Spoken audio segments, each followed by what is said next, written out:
Ready. నమస్తే, welcome to మనం TV. నేను మీ ప్రియాంక.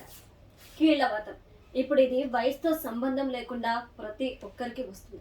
అసలు ఈ కీళ్లవాతం ఎందుకు వస్తుంది, ఇది రాకుండా మనం ఎలాంటి జాగ్రత్తలు తీసుకోవాలి, వస్తే ఎలాంటి ట్రీట్మెంట్ మనకి అవైలబుల్ గా ఉంది అనే విషయాన్ని మనకు తెలియజేయడానికి ఈరోజు మనతో పాటు డాక్టర్ విజయభాస్కర్ గారు ఉన్నారు. వారిని అడిగి మరిన్ని విషయాలు తెలుసుకుందాం. నమస్కారం సార్. సార్, అసలు ఈ కీళ్లవాతం ఎందుకు వస్తుంది, అలానే ఇది రాకుండా మనం ఎలాంటి జాగ్రత్తలు తీసుకోవాలి, ఎలాంటి ట్రీట్మెంట్ అవైలబుల్ ఉంది మనకి? కీళ్ళవాతం అంటే టెంపరీగా వచ్చిపోయే కీళ్ళ నొప్పి కాదండి. కంటిన్యూస్గా చాలా రకాలుగా కీళ్ళవాతం ఉంటుంది. చాలా రకాల కారణాల వల్ల కూడా కీళ్ళ నొప్పులు వస్తాయి. దాన్నే మనము కీళ్ళవాతం, అది సుదీర్ఘంగా ఎక్కువ రోజులు వచ్చేది. దీన్ని ఇంగ్లీష్లో మనం ఆర్థరైటిస్ అంటాం. ఆర్థర్ అంటే జాయింట్ అండి, ఐటిస్ అంటే ఇన్ఫ్లమేషన్ అంటే ఉత్తేజం చెందడం. సో ఈ కీళ్ళవాతం మనకు ఎన్నో రకాలుగా ఉంటుంది. ఇది ఏజ్ వైజ్ కూడా వస్తుంది. అంటే చిన్న పిల్లల్లో నుంచి మొదలెడితే అడోలసెంట్లో వస్తుంది, పెద్దల్లో వస్తుంది, ముసలి వాళ్ళల్లో కూడా వస్తుంది. సో మనం ఇందులో రెండు రకాలుగా ఉంటాయి. ఒకటి హాట్ ఆర్థరైటిస్, రెండోది కోల్డ్ ఆర్థరైటిస్ అంటాం. సో హాట్ ఆర్థరైటిస్ అంటే సడన్గా వచ్చి severe pain, swelling, redness and painful immobile ఉంటుంది. సో వాటిని మనం హాట్ ఆర్థోపెడిక్స్ అంటాం, హాట్ ఆర్థరైటిస్ అంటాం. కోల్డ్ ఆర్థోపెడిక్స్ అంటే యూజువల్గా ఇది దీర్ఘకాల వ్యాధులలో అప్పుడప్పుడు నొప్పి రావడం పోవడం, నొప్పి ఇంటెన్సిటీ తక్కువగా ఉండడం, అలాగే నొప్పి కొన్ని కారణాలు అంటే మనకు ఈ యొక్క లింఫాటిక్ సిస్టమ్ ఏదైతే ఉంటుందో దానిలో సిస్టమ్ డిరేల్ అవటం వలన, అంటే మనకు ఏదైతే ఇమ్యూన్ సిస్టమ్ ఉంటుందో బాడీలో ఆ ఇమ్యూన్ సిస్టమ్ డ్యామేజ్ అవటం వలన దానిలో ఉండే వ్యత్యాసాల వలన మనకు ఈ యొక్క కీళ్ళవాతం, దాన్ని కోల్డ్ ఆర్థరైటిస్ అంటాం. అంతేకాకుండా కొన్ని డిజీజెస్, వైరల్ డిజీజెస్ కూడా సైలెంట్గా వస్తాయి, వాటిని కూడా కోల్డ్ ఆర్థరైటిస్ అంటాం. అలాగే కొన్ని ఇన్ఫెక్షన్స్, బ్యాక్టీరియల్ ఇన్ఫెక్షన్స్, మనం ఫర్ ఎగ్జాంపుల్ తీసుకోండి మీరు ట్యూబర్క్లోసిస్, టీబీ అంటాం చూడండి, వాటిలో కూడా కీళ్ళవాతం వస్తుంది. అది కూడా కోల్డ్గా మనం పరిగణలో తీసుకుంటాం. అదే మనకు చిన్నపిల్లల్లో దెబ్బ తగిలినప్పుడు యూజువల్గా బ్లడ్ క్లాట్ ఏర్పడి అది చీమ్గా కన్వర్ట్ అయ్యి సెప్టిక్ ఆర్థరైటిస్ జరుగుతుంది. దాన్ని మనం హాట్ ఆర్థరైటిస్ అంటాం. సో ఇలా మనము ఆ ఆర్థరైటిస్ని డిఫరెంట్ స్టేజెస్లో వెరిఫై చేసుకుంటాం. చిన్నపిల్లల్లో యూజువల్గా స్పోర్ట్స్, చెట్లకి పడడము, దెబ్బలు దాటం వల్ల పిల్లలు యూజువల్గా పేరెంట్స్కి చెప్పుకోరు. అప్పుడు ఏమవుతుందంటే అది బ్లడ్ క్లాట్ చీమ్గా మారుతుంది because of the bacterial infection. ఆ చీమ్గా మారినప్పుడు అది సివియర్ పెయిన్ఫుల్గా ఉంటుంది.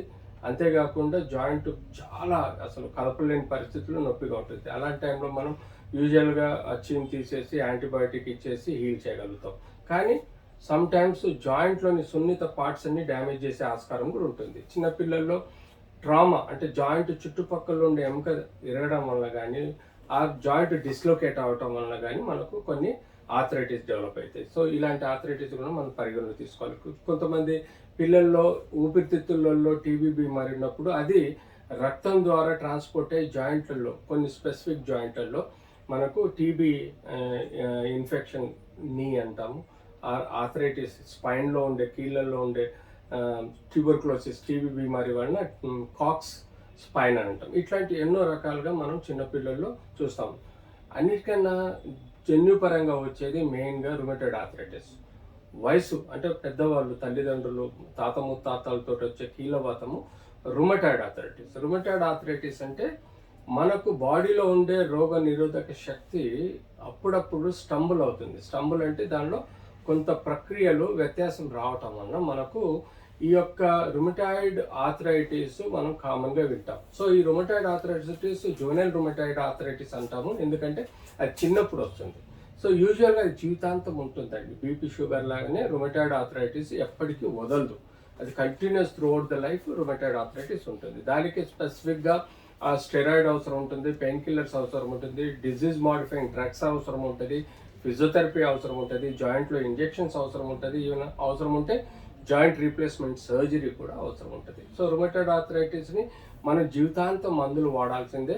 పాపం అది భరించలేని పెయిన్ఫుల్ ఉంటుంది. కానీ మెడిసిన్స్ వాడి, స్టెరాయిడ్స్ కూడా ప్యారల్గా వాడుకోవాల్సి వస్తుంది. జీవితాంతం తక్కువ డోస్ 4 to 6 mg స్టెరాయిడ్స్ వాడుకుంటే అది మనని డిజీజ్ని కంట్రోల్ పెడుతుంది, వంకర్లు తిరగకుండా కాపాడుతుంది.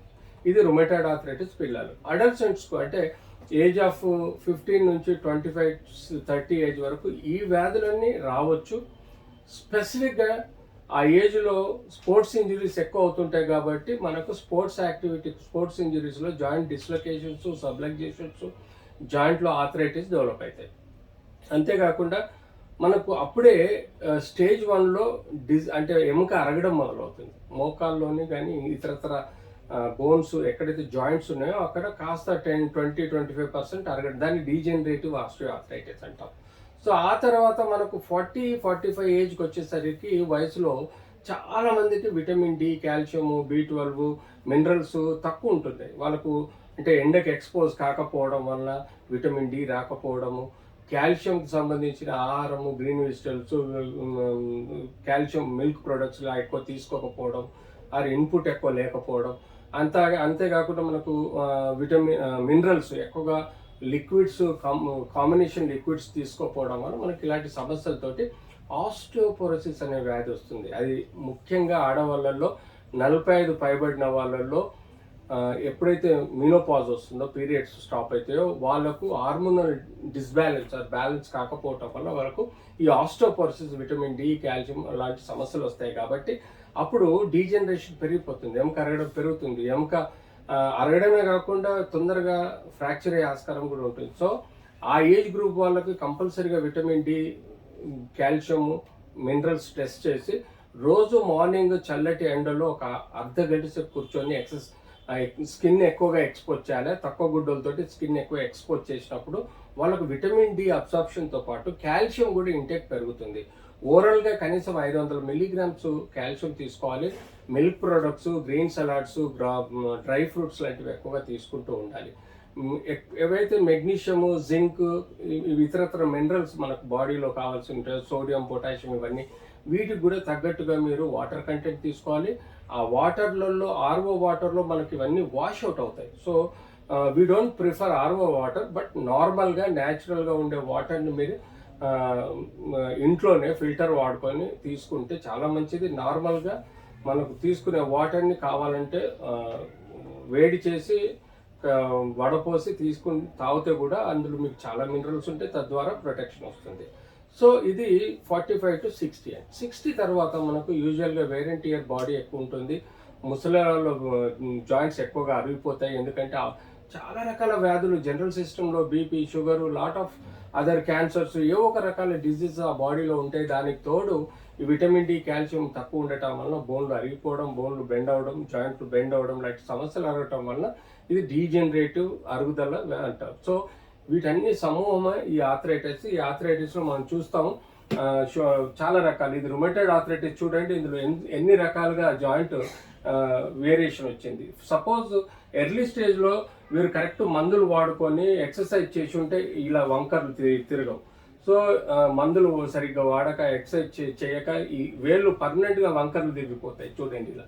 సో ఇలాంటి వాటిని మళ్ళీ మనం రికవరీ చేయాలంటే చాలా డిఫికల్ట్ అవుతుంది. సో ఎముక అరిగిపోయిన దాంట్లో చూడండి, ఎముక అరిగిపోయి జాయింట్ ఎట్లా వేరియేషన్ వచ్చింది. సో ఇలాంటి పద్ధతులను మనం సక్రమంగా తెలుసుకోవాల్సిన అవసరం ఉంది. ఇందులో హ్యాండ్లో చూడండి, రుమటాయిడ్లో కానీ, డీజనరేటివ్ ఆస్టియోఆర్థరైటిస్లో ఇలా బోన్స్ వంకరగా అయిపోయి ఈవెన్ మలచడానికి కూడా ఇబ్బందిగా ఉంటుంది తంబులో. సో ఇలాంటి ప్రాబ్లమ్స్ అన్నీ మనం చూస్తాం కాబట్టి వీటిని మన జాగ్రత్తగా. గౌటీ ఆర్థరైటిస్ ఉంటుంది. గౌటీ అంటే యూరిక్ యాసిడ్ క్రిస్టల్స్ మన జాయింట్స్లలో క్రమేణా జమ అయిపోయి దానిలో నుంచి వచ్చే గౌటీ ఆర్థరైటిస్ కూడా మనకు పాదంలో. సోరియాటిక్ స్కిన్ డిజీజ్ ఆర్థరైటిస్ ఉంటుంది, తద్వారా కూడా జాయింట్స్ ఎఫెక్ట్ అయ్యి మనకు ఆర్థరైటిస్ వస్తుంది. అన్నిటికన్నా మోస్ట్ కామన్ మొన్న కోవిడ్ వచ్చినప్పుడు చాలా మంది కీళ్ళవాతం వచ్చింది. ఎందుకంటే వైరల్ డిజీజ్ ఎఫెక్ట్ అయ్యి కూడా కీళ్ళలో చెడిపోవటం వల్ల మనకు కీళ్ళవాతం వస్తుంది. Thank you so much. Next time ఇంకో లాస్ట్ ఏదో ఉంది. అవును సార్, ఇది కాళ్ళు వంకర్లు తిరగడం, అలానే కాళ్ళు తిమ్మిర్లు రావడం, ఇవి దేనికి సంకేతాలు అనేది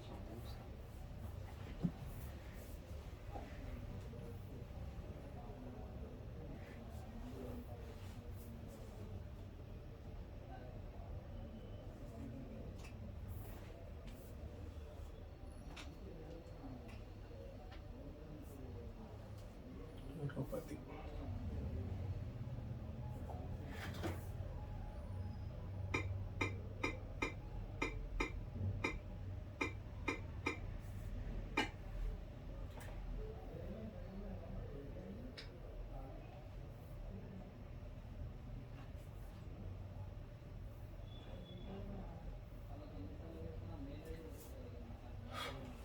క్వశ్చన్ అడుగుతారా? అడుగుతాను సార్.